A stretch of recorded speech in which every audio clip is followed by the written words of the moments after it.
que es la parte y el componente más teórico de toda la clase, es cómo comenzar a entender e interpretar efectivamente a las esferas de influencia, es decir, cómo diagnosticar a partir de las acciones o a partir de lo que vemos en los medios y lo que están haciendo cada una de las grandes potencias en el mundo, cómo es que podemos vislumbrar que realmente se están materializando esferas de influencia y cómo las deberíamos entender. Y ahí es donde viene el texto de Jackson, que tiene ese componente teórico adicional por sobre los textos anteriores que eran más bien descriptivos en cierta medida, sobre todo desde una óptica más norteamericana. Entonces, el texto de Jackson inicia justamente mencionando que las esferas de influencia, si bien son es un término que es de uso frecuente por parte de decisores, por parte de políticos, por parte de distintos medios, por parte de la historia de la diplomacia, etcétera, realmente no ha sido explorada de una forma teórica, no tan analíticamente como otros conceptos como por ejemplo balance de poder o alianzas o coaliciones. No ha tenido ese grado de bagaje bibliográfico, pero sin embargo es fundamental tener en cuenta en esta nueva era, de nuevo, esta nueva era de competencia entre las grandes potencias, hay que tener en cuenta justamente los postulados teóricos para comenzar a entender qué es esto que estamos analizando. Entonces, las esferas de influencia, más allá de un breve raconto histórico que hace Jackson sobre las menciones que ha tenido y la contextualización en la cual se pone el término, son un componente de las jerarquías sobre la estructura del sistema internacional. Es decir, dentro de ese sistema que nosotros conocemos como anárquico, hay una jerarquía, hay actores que son más y menos poderosos. Ahora bien, ¿qué es lo que diferencia de una ordenación o un orden simplemente de potencias y no potencias, de actores centrales y actores periféricos? ¿Qué es lo que diferencia al concepto de esferas de influencia? Es decir, ¿qué características tiene una esfera de influencia para ser considerada como tal? Y Jackson identifica dos elementos principales, que es, en primer lugar, que implica el control por parte de un actor, es decir, el que en esta presentación al menos vamos a hablar como un actor central, implica el control de un actor central sobre otro actor, que puede ser considerado un segundo actor en el contexto del texto de Jackson, o sobre un espacio. Ese es un primer elemento, es decir, un actor controla a otro. El segundo elemento es que ese control también implica la exclusión de terceros actores sobre la relación. Es decir, Estados Unidos controla Puerto Rico, pero para que se lo considere también que es parte de su esfera de influencia, también tiene que contemplar el excluir a Puerto Rico de la relación con otros actores, por ejemplo, China o Rusia. Eso hace que sea considerable como una esfera de influencia. Entonces, y acá es donde viene lo importante y el postulado teórico. ¿Por qué y cómo es que ocurre una esfera de influencia?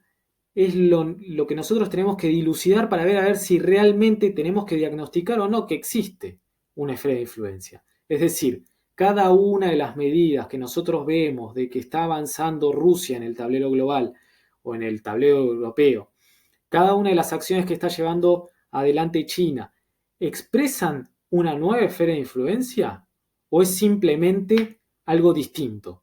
Es simplemente un poder que quiere incrementar su poderío material y económico hacia adentro y eso tiene ciertas externalidades en el tablero internacional. ¿Es eso o está realmente articulando una canchita, podríamos decir? Y acá esta tabla la van a tener en el texto. Realmente les recomiendo que se refieran a esta tabla porque es central, resume básicamente todo el artículo, que es cada una de las escuelas que están entre las columnas, cada una de las escuelas de, de tipos teóricos, escuelas de relaciones internacionales, cómo es que interpreta en distintos ejes a las esferas de influencia. Entonces, siguiendo eso, pero de una forma más ordenada para que ustedes tengan el esquema completo de cada una de las escuelas teóricas respecto del texto y como para ordenarlos un poco. ¿Qué nos postula cada una de las escuelas teóricas respecto a esto que veníamos diciendo de las esferas de influencia, ¿no? Entonces, lo más común en relaciones internacionales, o lo que más habituados estamos, es la escuela del realismo, el realismo clásico, que acá se lo menciona como realismo geopolítico. El realismo clásico sabemos que tiene un foco, primero que nada, sobre una perspectiva pesimista de la naturaleza humana y de la naturaleza anárquica del sistema internacional. Esa naturaleza anárquica trae aparejado una incertidumbre en qué es lo que van a hacer los demás actores en un entorno de anarquía, y que cada uno se tiene que resguardar a sí mismo. De esa forma, cada uno de los actores trata de acrecentar su poder, y el poder, bueno, siempre volvemos a Morgenthau en esto. Morgenthau, chicos, siempre Morgenthau. El poder solamente se lo puede contestar con otro poder, y ahí es donde tenemos mecanismos de balance de poderes, etcétera, etcétera. Entonces, el principal foco teórico del realismo clásico es el de la naturaleza anárquica y todo lo que viene aparejado en un sistema racional donde cada uno de los actores egoístas trata de maximizar su utilidad. ¿Sí? Eso es bien, bien, bien teórico.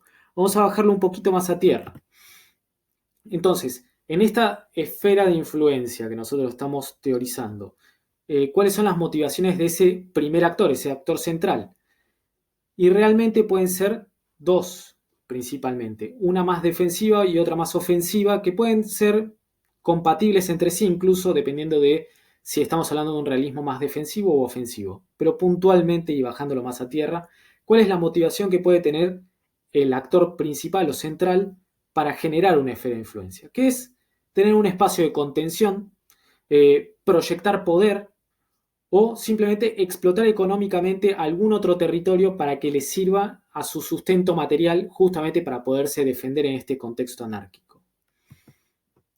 Ahora bien, ¿cuál es el mecanismo? ¿Cómo es que lo puede lograr? Simplemente mediante una distribución material de capacidades militares, es decir, proyectando poder a ese territorio que está constituyendo como su nueva esfera de influencia. Por eso es que esto es un realismo geopolítico desde la óptica de Jackson. Ahora bien, ¿qué es lo que hace el actor periférico o este segundo actor para alinearse dentro de esa esfera de influencia? Principalmente es el temor, si es que realmente se pliega a las decisiones de ese primer actor, ese actor central, o la capacidad de resistencia en caso de que pueda resistir. Acá volvemos siempre a Tucídides, ¿sí? Los poderosos hacen lo que pueden y los débiles sufren lo que deben. Esto es nunca más real para el actor periférico en este contexto. Ahora bien, entonces, siguiendo cada una de estas dos alternativas, alinearse con el poder central o disputarlo, es decir, resistir, ¿qué es lo que puede hacer el actor periférico? Y justamente alinearse, plegarse a esa esfera de influencia, o buscar balancear el poder con más poder mediante alianzas. Ahora bien, en este contexto ya vimos cómo es la relación dentro de la esfera de influencia, actor principal y actor secundario. Veamos el segundo elemento de la esfera de influencia, que es cómo incide un tercer actor en esta relación que veníamos citando antes.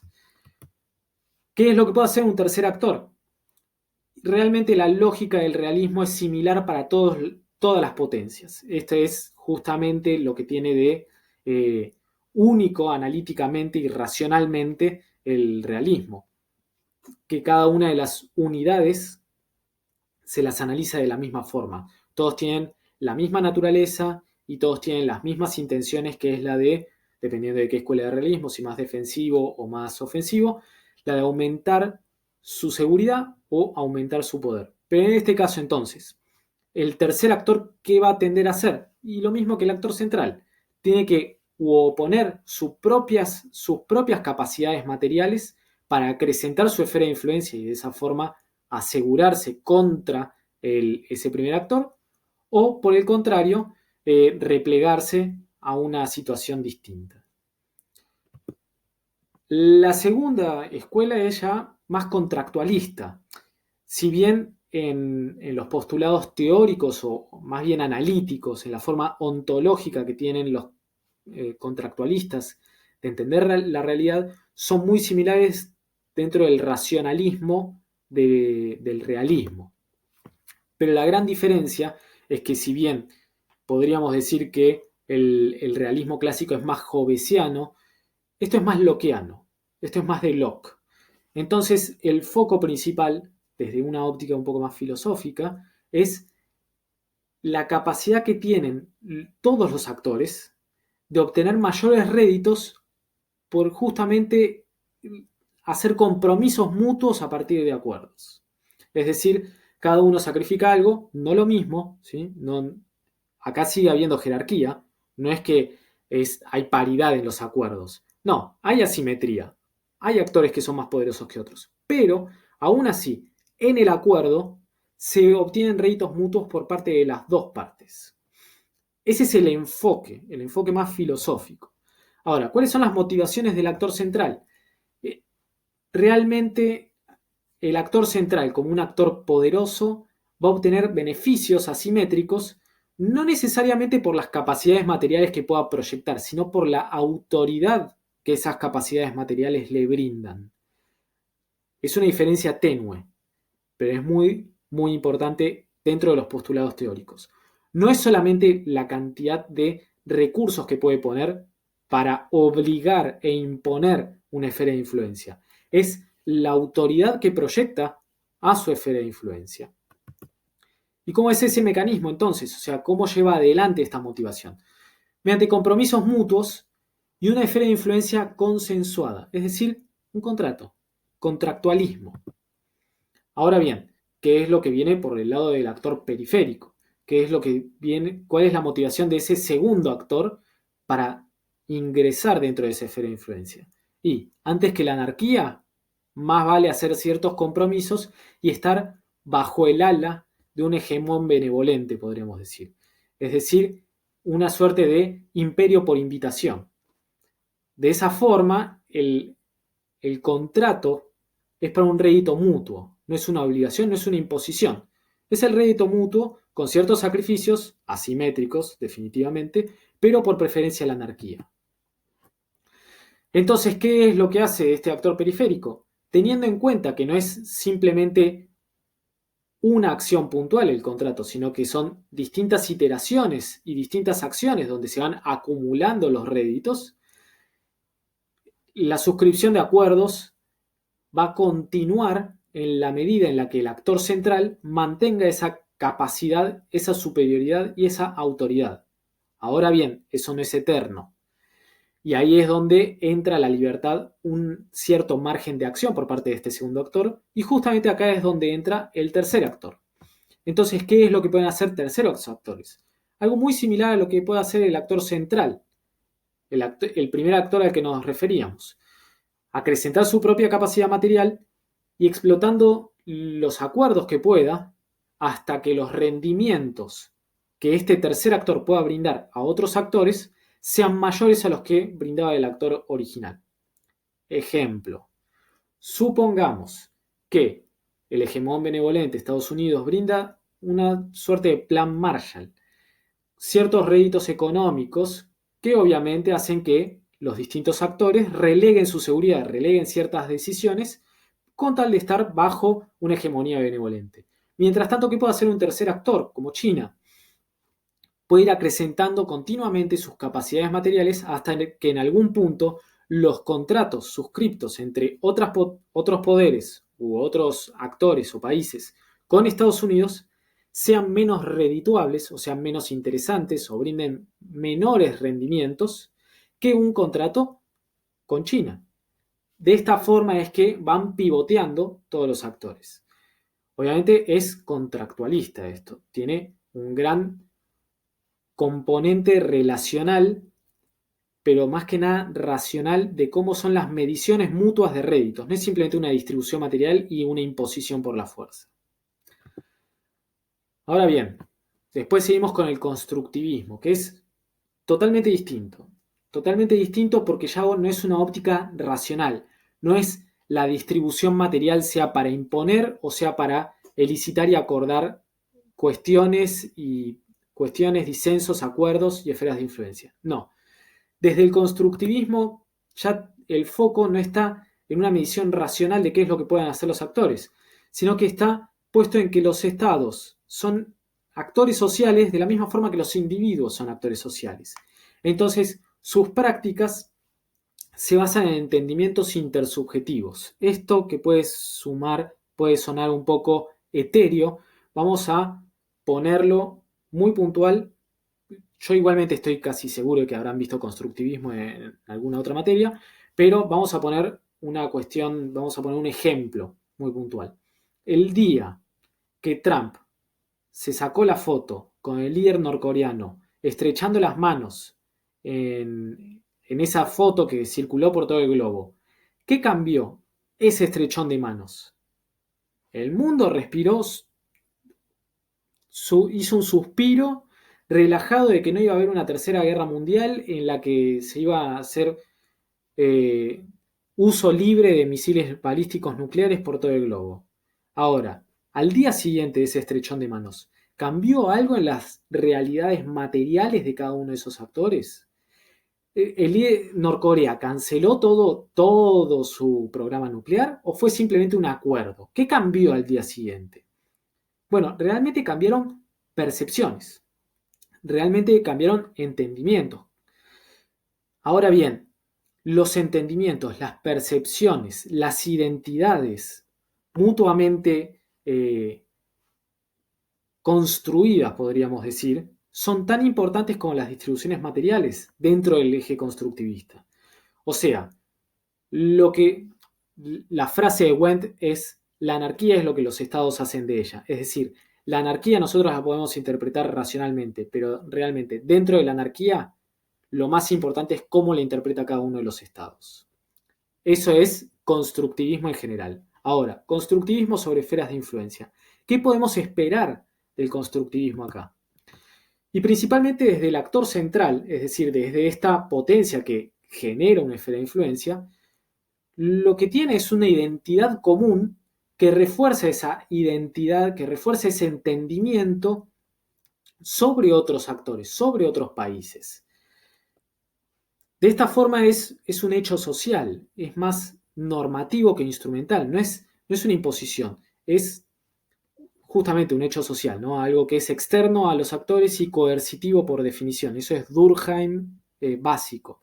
Entonces, si yo comenzase a hablar en inglés en esta clase, esto sonaría un poco forzoso, tanto para mí como para ustedes, porque tenemos ese acuerdo tácito, ese hecho social, como es el idioma, de que realmente deberíamos estar hablando en español. Eso es normativo, pero socialmente impuesto.